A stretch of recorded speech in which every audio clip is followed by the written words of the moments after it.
Hi అండి, అందరు ఎలా ఉన్నారు? బాగున్నారా? నేనైతే చాలా బాగున్నాను. Welcome back to Lakshmi Pranthi vlogs. నేను ఈరోజు మధ్యాహ్నం ఏమేమి వంటలు చేస్తానో చూపిస్తాను రండి. మా అవ్వ కోసం కొన్ని, మా తాత కోసం అయితే కొన్ని చేస్తున్నాను. చూస్తూ ఉండండి. ముందుగానే బియ్యం అన్నీ రాళ్ళు పురుగులు ఉంటాయని అవన్నీ చూసుకొని షాట్లో చేరుకొని 1-3 సార్లు అయితే బియ్యం బాగా కడుక్కున్నానండి. అదే సిటీలో అనుకో పక్కనే సింక్ ఉంటుంది. సింక్ కాబట్టి 2 నిమిషాల్లో కడిగి కూడా అన్నం వండుకోవచ్చు. అదే పల్లెటూరు కాబట్టి ఒకసారి కడుక్కోవాలి, ఒకసారి కుడితిళ్ళు పోయాలి. తర్వాత అయితే బియ్యం కూడా కడిగేసి పక్కన పెట్టుకున్నానండి. మా తాత కోసం అయితే ఇక్కడ పచ్చిమిరకాయల పచ్చడి చేస్తున్నాను. ముందుగా పచ్చిమిరకాయలు బాగా వాష్ చేసుకొని ఒక గిన్నె పెట్టుకొని అందులో కొంచెం ఆయిల్ వేసి పచ్చిమిరకాయలను ఫస్ట్ వేగనివ్వాలండి.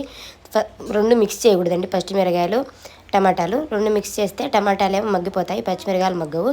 అందుకనేసి ఫస్ట్ పచ్చిమిరకాయలు మగ్గనిచ్చాక తర్వాత టమాటాలు కూడా 2 ముక్కలుగా కోసుకొని బాగా దాంట్లో వేసి కొంచెం ఆయిల్ వేసి బాగా అయితే మగ్గనివ్వాలండి. మా తాత కూరలు అంటే ఇష్టం ఉండదండి, అందుకనేసి మా తాత కోసం పచ్చిమిరపకాయ పచ్చడి చేస్తున్నాను. తర్వాత టమాటాలు కూడా వేసి ఒక 5 నిమిషాలు అయితే బాగా మగ్గనిచ్చుకోవాలండి. రెండు బాగా స్మాష్ అయ్యేటట్టు ఉడికించుకోవాలి. ఇంట్లో కరివేపాకు అయిపోయిందండి. కరివేపాకు కారపొడి చేస్తున్నాను, అందుకనేసి ఫ్రెష్గా మా చిన్నత్త వాళ్ళది మా ఇంటి దొడ్డానికి ఉంటే కరివేపాకు కూడా కోసుకుంటున్నానండి. చూడండి ఎంత ఫ్రెష్గా ఉందో. ఈ మధ్య వానలు లేక అంతా ఎండిపోయినట్లు అయింది. మా మామ రోజు నీళ్ళు పోస్తాడు. అవి కూడా డ్రమ్ములో నీట్గా క్లీన్ చేసుకున్నాను. ఇప్పుడైతే కారప్పుడు ప్రిపేర్ చేస్తున్నానండి. ముందుగా తాలింపు గింజలన్నీ వేసుకోవాలండి.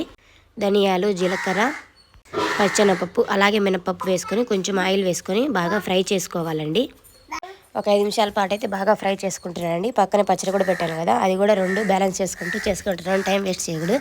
అవి బాగా వేగాక వాటిని పక్కకు తీసి పెట్టుకొని అందులో కొంచెం కారం లేని ఇప్పుడు మిరపకాయలు అయితే వేసుకున్నానండి. మిరపకాయలు కూడా వేసుకొని అవి కొంచెం ఫ్రై అయ్యాక అందులోనే కొంచెం కరివేపాకు కూడా వేసుకొని కొంచెం ఆయిల్ వేసుకొని రెండింటినైతే బాగా ఫ్రై అవ్వనివ్వాలండి. చేత్తో పట్టుకుంటే అవి క్రంచీగా అవ్వాలి. అలా అయితే వేగనిచ్చుకుంటే కారపొడి చాలా టేస్ట్ ఉంటుందండి. పక్కన కూడా పచ్చడి కూడా రెండు చూస్తూ ఉన్నాను. పచ్చడి కూడా ఉడికిపోయిందండి. 5 నిమిషాలు చల్లారిపోయినాక రోట్లో దంచుకుంటే సరిపోతుంది. ఇప్పుడు ఫస్ట్ వేయించి పెట్టుకున్నాం కదండి, ఫస్ట్ వాటిని అయితే వేసుకొని మిక్సీ జార్లో ఉప్పు వేసుకొని మిక్సీ పట్టుకుంటున్నాను.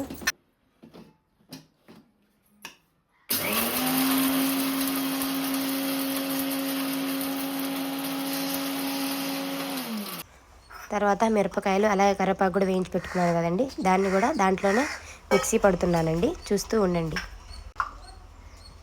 అది కూడా మెదిగాక దాంట్లో 2 పెద్ద తెల్లగడ్డలు అలాగే ఒక కొబ్బరి చిప్ప వేసుకొని దాన్ని కూడా మెత్తగా ఫైన్ పేస్ట్ చేసుకోవాలండి.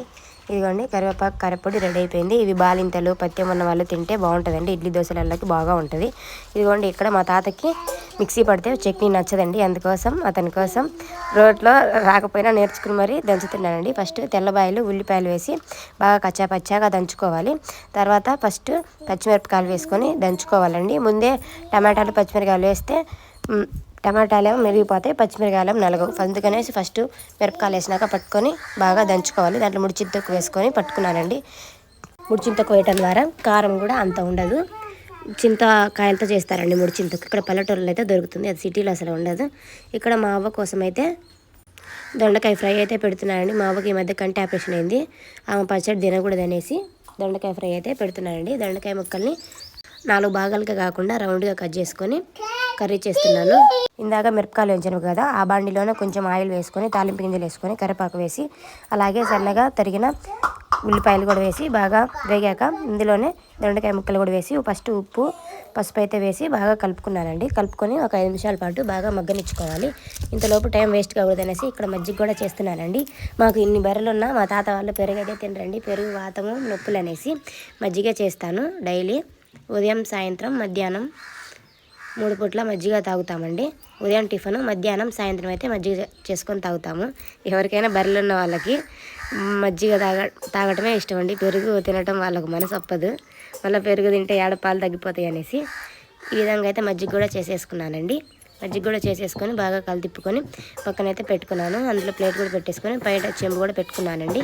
పక్కన కౌంటర్ కూడా క్లీన్ చేశాను. అన్నం కూడా దించేసాను, వండేసాను. ఇదిగో ఈలోపు మన కర్రీ కూడా రెడీ అయిపోయింది.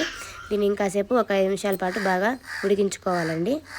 ఫ్రై కదండి, కొంచెం టైం పడుతుంది. మరీ డీప్ ఫ్రై లాగేం చేయలేదండి, రైస్లో కలుపుకునేది కాబట్టి. లాస్ట్లో కొంచెం కారం అలాగే ధనియా మసాలా కూడా వేసి దించేసాను. ఇదిగోండి ఇక్కడ మజ్జిగ చేశాను, పచ్చిమిరకాయల పచ్చడి చేశాను, వేడి వేడి అన్నం కూడా వండేసాను.